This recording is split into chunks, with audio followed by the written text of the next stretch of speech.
Good evening, everybody, and welcome to another session of Gather to Grow here with Food for Mzansi on Twitter Spaces. It's always exciting to be here. Week by week, we share knowledge on the agricultural space, either farmer to farmer, experts in the industry. Last week, we spoke about cover crops and we had agronomists in our space. So it's always so great to have people just come together to gather and grow together. This week, we're talking deciduous fruit industry again. We had this conversation a few weeks ago, specifically giving an overview. And this week, I decided to invite some people who's a little bit further down the value chain, optimizing on the opportunities within the space. And my guest tonight is the founder of Jacob's Jam, Nigel Jacobs. Nigel, thank you so much for being with me. It's such a pleasure to be able to chat to you, maybe just about your business and why you started it and where, the idea came from to start this business making jam. Hi, Dawn, and hi, everyone. Thanks for having us and thanks for having me. I wish I could say that as a young boy growing up in Mitchell's Plain, I always dreamt about being a jam maker. But unfortunately, that's not the case. It was almost the journey of life and coincidence that brought us to making jam. And I refer to we because it's my wife and I, we're the co-founders and the co-owners of the business. I am a marketer by profession. So I studied marketing. My entire career, I've always been involved in fast-moving consumer goods with an agricultural linkage. So just to maybe touch on it, I worked for companies like Parmalat, Pioneer Foods, Philip Morris Tobacco, and the last company I was at was Deciduous Fruit Processors, all directly linked to the agricultural industry and also agro-processing. And then my wife, partner, and business partner, Kristen Jacobs, she's a food technologist. She studied food technology, worked for similar companies, big blue chip corporate companies for more than 10 years in product development, research and development, and then also in compliance and certification. Food safety certification for more than 10 years. And we always knew when we met each other that we're going to start our own business and it's going to be in agro-processing and it's going to be in FMCG. We just did not know what it was going to be. And about 5 years ago, we discovered that it was going to be jam. And I think that's a short overview of how we got into the jam making business. Talk about a power couple in agriculture. Absolutely amazing, Nigel. Thank you so much for sharing a bit about your journey. I think everyone's journey within the sector is so different. And it's so great to have you share yours with us here on Food for Mzansi as well. And you've, of course, been featured on our publication a few times, sharing a bit about who you are, what you do, and more about the industry that you work in. Maybe just to kick us off, what are the basics that you need to know when you want to start this type of business? You and your wife have, so much experience in the industry, but what makes it work and what you should know when wanting to start a specific business? We are almost planners by default. So we met each other about 13 years ago. And during that time, we knew that we wanted to start a business and we planned for it. I would say 2 years before we resigned our corporate jobs, we knew that we were serious about starting our own business. And then in my example, I gave my former company 1 year's notice period. So I resigned, let's say, in December of the 1 year, 2017, for example, and I ended off in December 2018. And during that time, we were still full-time employed. We were earning salaries, but we were working after hours on writing our business plan and designing our way forward. In our journey, it took us 2 years just to get all the ducks in a row so that we can qualify for a loan. So my advice always to other entrepreneurs is to not just do it at the drop of a hat, but plan for it. And, when people say that you will not earn a salary or earn a regular salary for the first 5 years, we can really testament to that because that has been our experience. We are almost 5 years in and we are still not getting regular salaries. So planning is very important. And then we also understood that whatever we want to develop and launch, there has to be a need for it. And that's also how we got to jam, because regardless of your lifestyle or your LSM measurement or how rich or how poor you are in South Africa, if you open the pantry or the fridge, you're guaranteed to find a ton of jam or a plastic tub of jam in every single household. And that's why we decided on jam. Very valid. I definitely have jam in my fridge. And there's probably an extra one in the cupboard as well. So very valid point. Just on that, some people will consume a tub of jam in 2 or 3 days, and other people will consume a tub of jam over 2 or 3 months. But everybody understands what is jam, and everybody is basically a consumer of it or have consumed it or understand what it's about. And that was our secret weapon. We did not have to introduce or educate consumers on our product offering. It's well known. No, definitely. And that was definitely something that you've used to your advantage. So hats off to you for that. You also say that, one of the primary elements, in terms of making products is getting the right suppliers that would be able to meet your needs, sourcing of the raw materials. How does that work within your industry? That's a very good question. And I think if we go back to the former company that I worked for and the former company that my wife worked for, they are the two largest fruit industry companies in the Southern Hemisphere for what they do. So my history is, I grew up in Cape Town. I lived and I worked and I studied in Cape Town. But 10 years ago, I moved to Ceres with my wife and I got a job with Ceres Fruit Processors.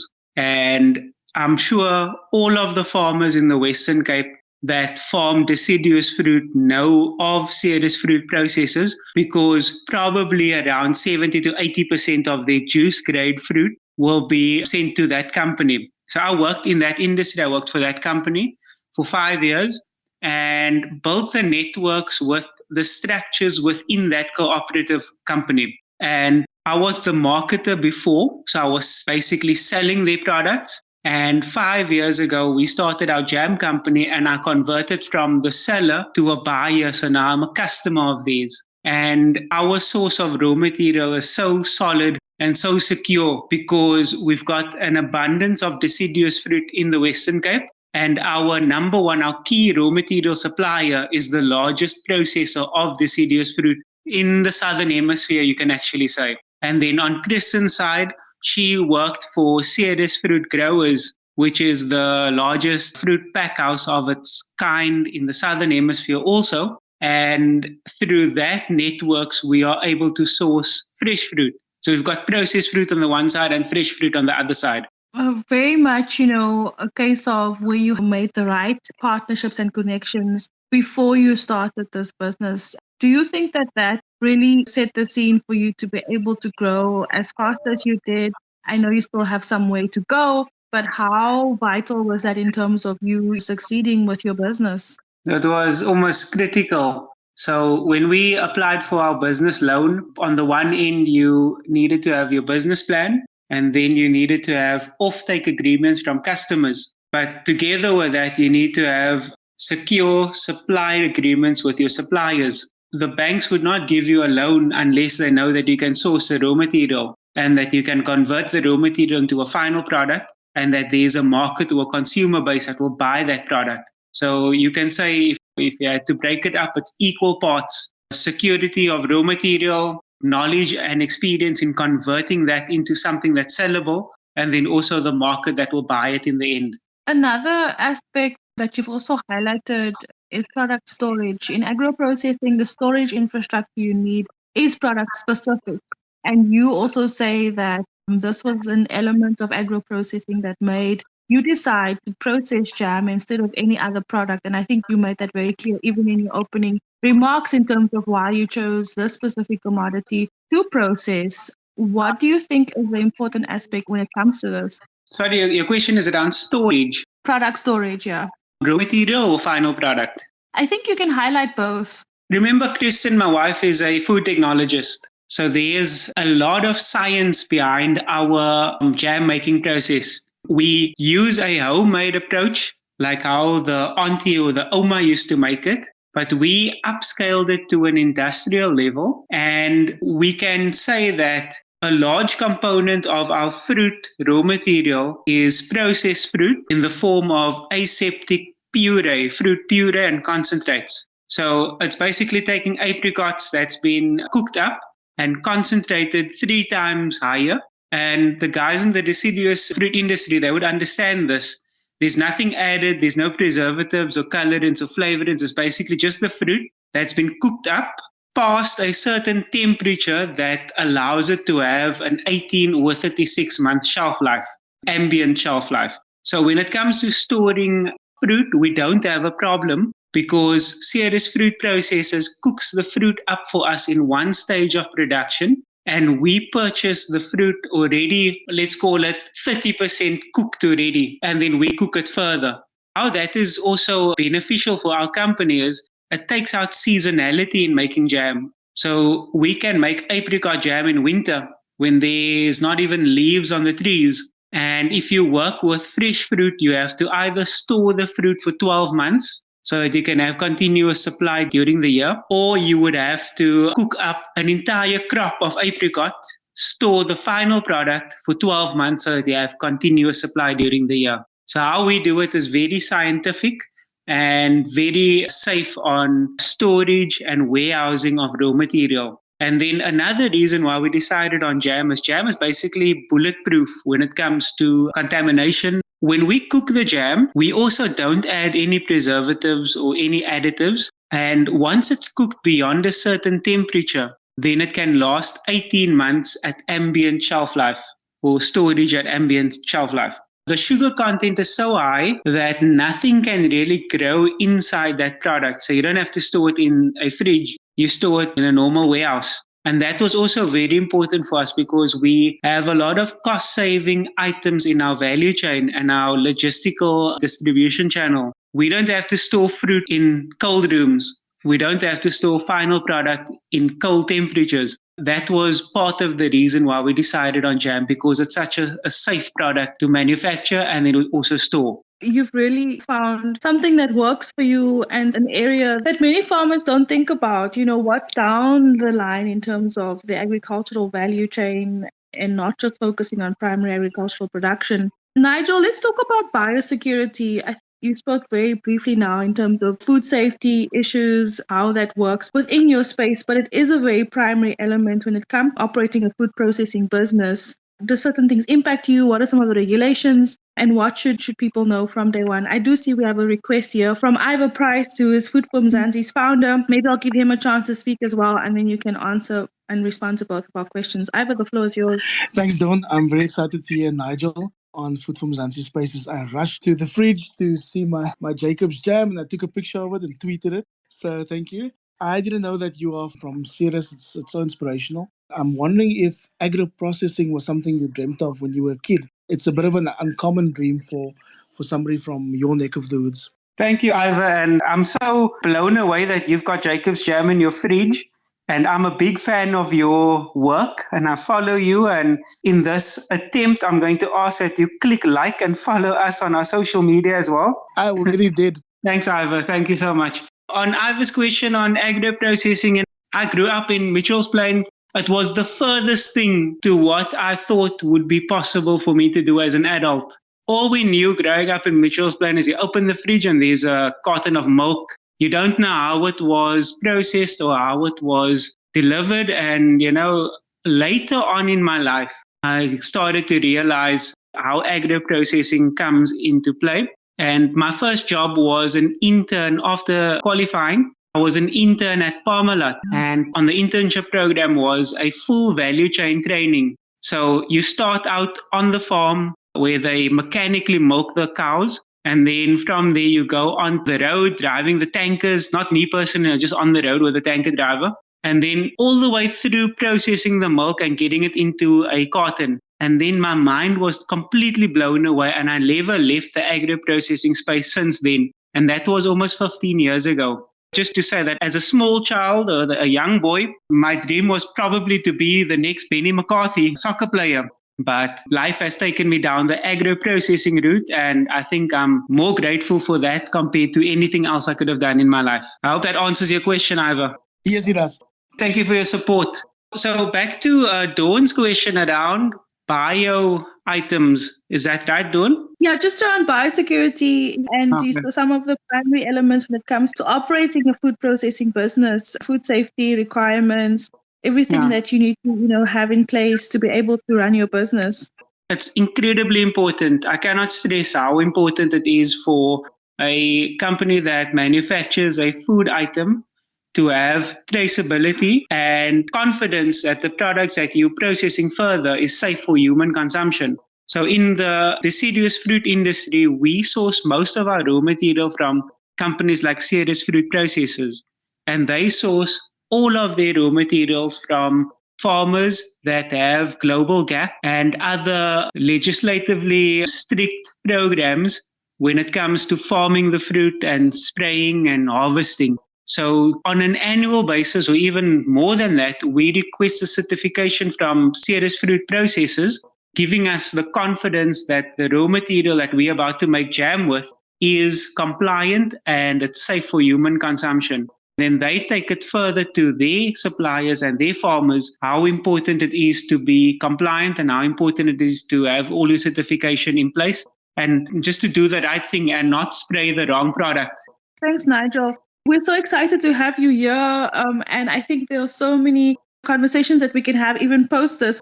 So happy to have you here. So I hope that you'll bear with me to stay a bit longer. I'm enjoying this conversation so much. And it could be because I'm enjoying a glass of the best wine produced right here in the Western Cape. And that's what it's about. That's why I love this platform, because you can be comfortable in your home and join and be part of the conversation and just, do what you love. And that's agriculture. So thanks so much for being here. A quick shout out to the guys in Tilbach at the Tilbach Winery.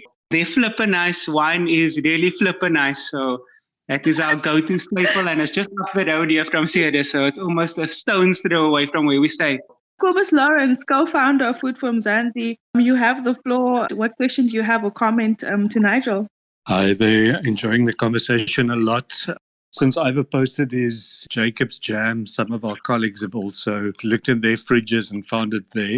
One colleague found a tub of pomegranate jam, which I find interesting. I was wondering sort of trends in terms of new kind of products. I've never heard of pomegranate jam. I assume like the regulars, what we're used to, like apricot jam and all this stuff is the big sellers. But is there a lot of innovation in terms of flavors and that kind of thing going on?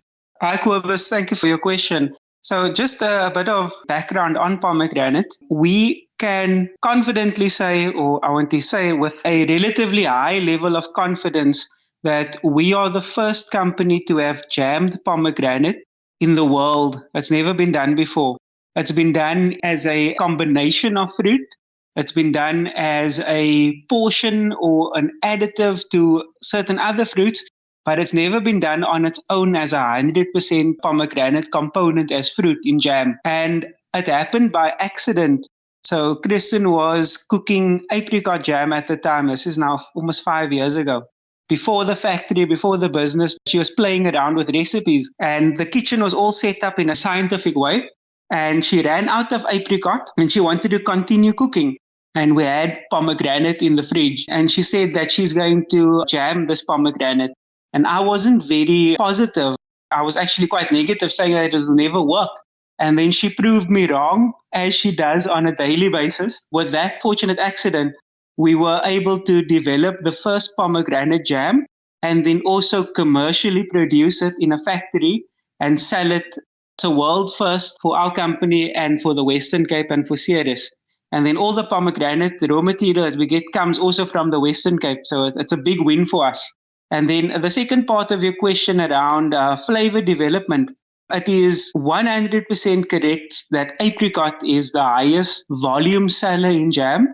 It almost equates to around almost 50% of all the jam sold in South Africa is apricot jam. Strawberry, which is one of our other flavors, that's also a staple. And then we just launched our mixed fruit jam, which is also a high volume seller. We almost kept it back to develop pomegranate and place pomegranate as a discussion point or a talking point, because that differentiates ourselves from the rest. And then we launched mixed fruit a bit later. And then without giving too much away, I can just say that there are very nice developments in flavors surrounding botanicals, whether it's herbs or spices even, and then fruit, and then converting that into jam. So that's all on our horizon. We're looking forward to launching those products, but we are forecasting to launch as our company can afford to launch a product. Just a very rough indication, for us to launch a new flavor can cost us around 100,000 Rand in development and packaging and a whole lot of other things. And our business, as a new startup business, we just don't have the muscle to launch products as fast as we would like to. But that is all in the future. That's all part of our growth plans. Absolutely amazing. Hats off to you, Nigel, and to your wife for pulling this off and just continuing, to shine the flag on South African agriculture and agricultural practices and all the other elements down the value chain. So well done to that. Just thinking as you're talking, I wouldn't mind having a tub of buchu jam. I love buchu, and that's definitely something that I would buy if I see it in the shop. So yeah, we didn't really talk much about costing. I just heard you mentioning it, but maybe we can just talk more around exporting requirements in terms of your business specifically, and also just how did you progress to be able to penetrate the export markets and also penetrate local markets, competing with more established, people within the space. For us to export our jams, it's not incredibly difficult. And what we did when we launched the product, we had export plans in the back of our heads. So the product has been developed from the start with exports in mind. So if you look at the packaging and all the compliance, it's safe to be exported. And then all we needed to do once we started exporting was apply for an export and an import license. So then you get the SARS compliance in place. And I think we did that within the first 6 months of our launch.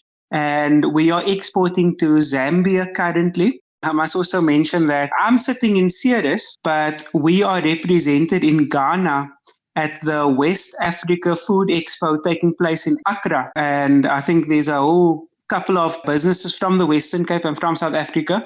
And we're part of the South African Export Pavilion and the export mission currently in Ghana marketing our products. So hopefully we'll get a few sales and we'll open up another African market. So hopefully we'll be in Zambia and Ghana very soon. And we wish you everything of the best for that. Just in terms of, other compliance, other things we should be thinking about. And maybe we can touch on some of the costs involved in starting your business, infrastructure cost, space that you'd need. You said you basically operated as if you were Oma making this jam, but how did you get from, starting in a very small environment and then growing from that point? Also in terms of timelines, if you can just run us through that. Okay, that was a lot of questions, but we can just break it down for us step by step. I think when it comes to costs, we developed the recipes in our kitchen, but we never sold jam from our kitchen. It didn't make sense for us to do that. So we developed the recipes, we wrote the business plan, we went out and we got finance or funding, and we went from kitchen development to commercial production. And the reason why we did that is our business model is all around high volumes, and the other way of doing it would be more artisanal and craft, and that was never a core strategic position for our business. So I'm not going to say that we developed the recipes in our kitchen and then we sat back and we waited for a loan to fall in our laps. It was a full-time job, working with the banks, working with the government, working with the funders, and eventually after 2 years of basically the hardest work we've ever done in our lives, we were awarded a loan so that we can purchase equipment and install the equipment and start our commercial production. If we had to do it the other way around, where we produce small batches and sell it at markets and sell it to individuals, I think we would still have been looking for a loan today after 5 years. So we decided to focus all of our attention and energy in getting a sizable loan to establish and to commission a sizable factory. And it was a gamble, but in the end it paid off. So we're happy that we decided to do it that way. So often over the past 2 days, one of our farmers that we spoke to at the Farmers Inside Track Summit, for example, said that there aren't doors, there are windows within the industry that he works in to knock on and open, and he works in grain industry.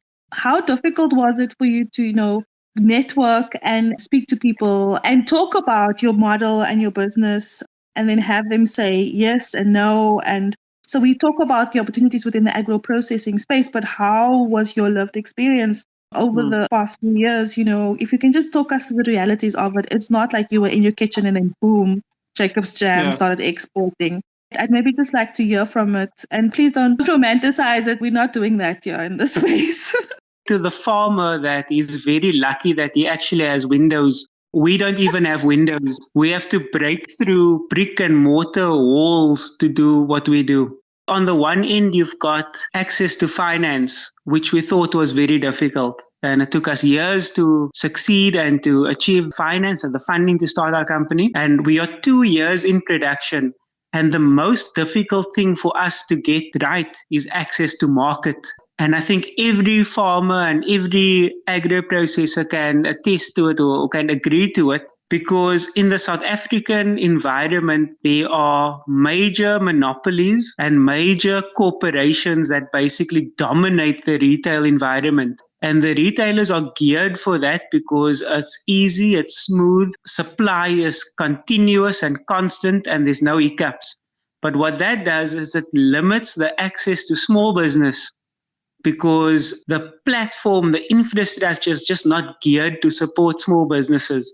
So we are standing at brick walls and we're breaking through with hammers and chisels. And we can say proudly that we are in our second manufacturing year. And our biggest goal for this year was to be listed at a formal retailer in South Africa. And we are sold already in 300 independent retailers, but we were not in a formal retailer. And in October, we were allowed to sell our products in Checkers stores in the Western Cape. And that was through breaking through brick walls, because for 2 years, we knocked on the door and the door was closed. And the person behind the door said, "Sorry, we don't want you. We don't need you. We've got the number 1 selling jam in South Africa. And we have a very strong number 2 selling jam in South Africa. And then we have our own private label, basically your no-name brand. So we don't have a need for you." And that was the answer for 2 years, no. And then eventually we got a yes, and we launched in 10 stores in October. 2 days ago, we got an email from Checkers saying that they're opening us up to another 10 stores because the jam is doing so well in their stores. We literally can't keep up. It's on the shelf the one day, and then 2 days later, we have to come back and replenish and unpack again. So that is our positive. On the one hand, we're growing in Checkers. And then after, I want to say 3 to 4 years, because we've been speaking with Pick n Pay since the start, and we finally got almost light at the end of the tunnel that we will be in Pick n Pay stores in the first quarter of next year.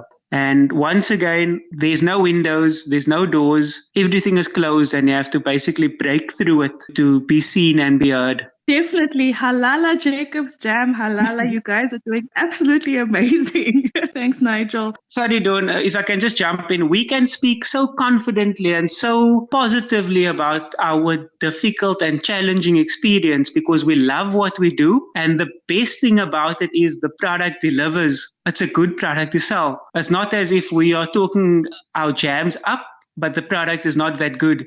The product is far better than what we even make it out to be. So it's easy for us to have this conversation. Thanks, Nigel. The other thing is, being a Black business owner is also something else that people find very challenging. Would your advice be for new people starting out, someone that has an idea, that maybe thought that they would start this thing, but they're not sure, they're apprehensive still? What are your maybe top 3 tips to this person, especially in light of everything that you've had to go through and just growing and developing within the agricultural space, and specifically within the agricultural agro-processing space? My advice is always very similar. It's always the same thing. And we speak from experience. Before you go out on your own and start your business, make sure that your house is in order. And our journey was we closed off all of our short-term debt. And when we resigned our corporate jobs, we only had a bond to pay and 1 car. The other car was paid for, if I remember correctly.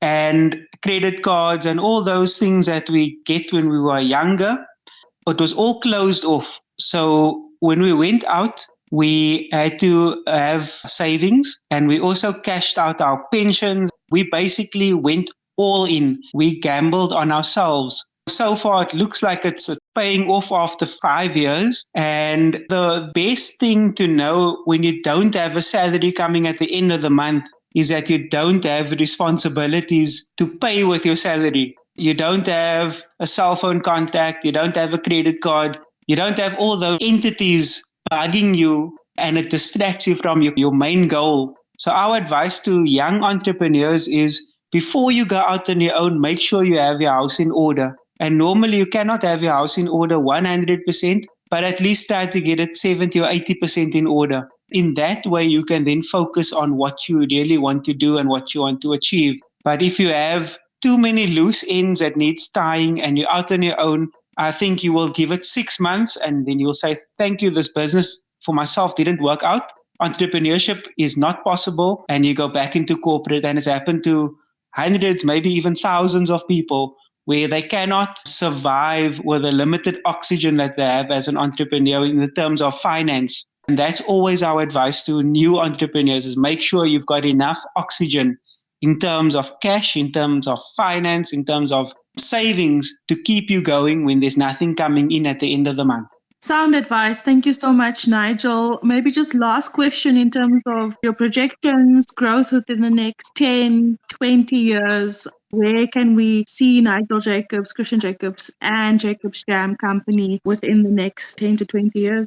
We also have a very fixed strategy and goal and objective that we want to be the next South African food group. So the companies that we refer to often, Pioneer Foods, Tiger Brands, Rhodes Food Group, and Jacobs Food Group must be placed in that same discussion or that same sentence. So in the next couple of years in the future, we are going to launch products, creating a basket of products where fruit is a key ingredient or a key component. Next year, we are starting off with our sauces. And the first sauce that we will launch will be a Jacobs tomato sauce. We also have plans to launch juices and baby food and cake toppings. There's a whole list of products where fruit is your main ingredient or main component. And our goal is to develop a group of companies that can supply any need when it comes to consumer products where fruit is a key ingredient. Like I just mentioned, the existing examples are Pioneer Foods, Tiger Brands, and Rhodes Food Group. So we want the Jacobs Food Group to be in the same sentence, in the same breath. Definitely, and we will follow you through this process at Food for Mzansi, and we will definitely want to be the first to publish that story. So please do keep us in mind. Thank you so much for joining me. Just some comments that I have people sharing with me on our platform. Werner Dirks is actually the farmer that spoke about not having doors and having windows. And this is also one of those farmers that really, pushed through despite the many setbacks. He spoke about being bankrupt at some point during his farming journey. Nigel, he's just complimenting you to say he's very proud of you. He knows it's difficult, but you have a great product on the market. So just compliments from Werner Dirks. He's a farmer in the Piketberg area. Thank you so much, Werner, and thanks so much for joining me here on this platform again, Nigel, and to everyone who listened. It's been an absolute pleasure. Thank you so much. I just want to also end off by saying that we could not have done this on our own. So there are multiple state-owned entities that has been supporting our business from the start. The initial answer from them was, of course, no, it's not going to work out. They were not very positive, but with hard work and determination and perseverance, we convinced them that we are going to make a success of this. And those state-owned entities have been supporting our business now continuously throughout our journey. I can refer to CEDA, the Small Enterprise Development Agency, CIFA, Small Enterprise Finance Agency, and then also the DTIC, the Department of Trade and Industry and Competition. We are part of every opportunity to learn and to grow within the state environment. So we are continuously on training programs. We send our staff, we are upskilling ourselves and each other, and we definitely don't know enough. We don't know everything, and we are just here to learn. And through those types of engagements and networking, the doors also open up for us. And then probably one of our biggest supporters is the Western Cape Department of Agriculture at Elsenburg. So we really want to thank them for always just thinking of our business and working with us and helping us grow. So what we see in social media and in the media is that this business is growing and it's moving forward. What we can say to we are not in isolation. We have many departments and entities supporting us. And these are normally the entities that don't get recognition. So today we can actually say thank you to them because our success is as a result of their support to our business. Thank you so much, Nigel. You have given us so much to think about, and I definitely want to invite you back. I think you have so much insight within the agro-processing space. So when I do have this conversation again, hopefully with more players within the deciduous fruit industry and more around agro-processing, I'd love to have you back with us. From my side, all the best with your farming journey, whether you're in the farming, whether you're in agro-processing, whether you're working at a commodity organization, wherever you are, just go from strength to strength. From my side, Donumdu, have a great evening further. Bye for now.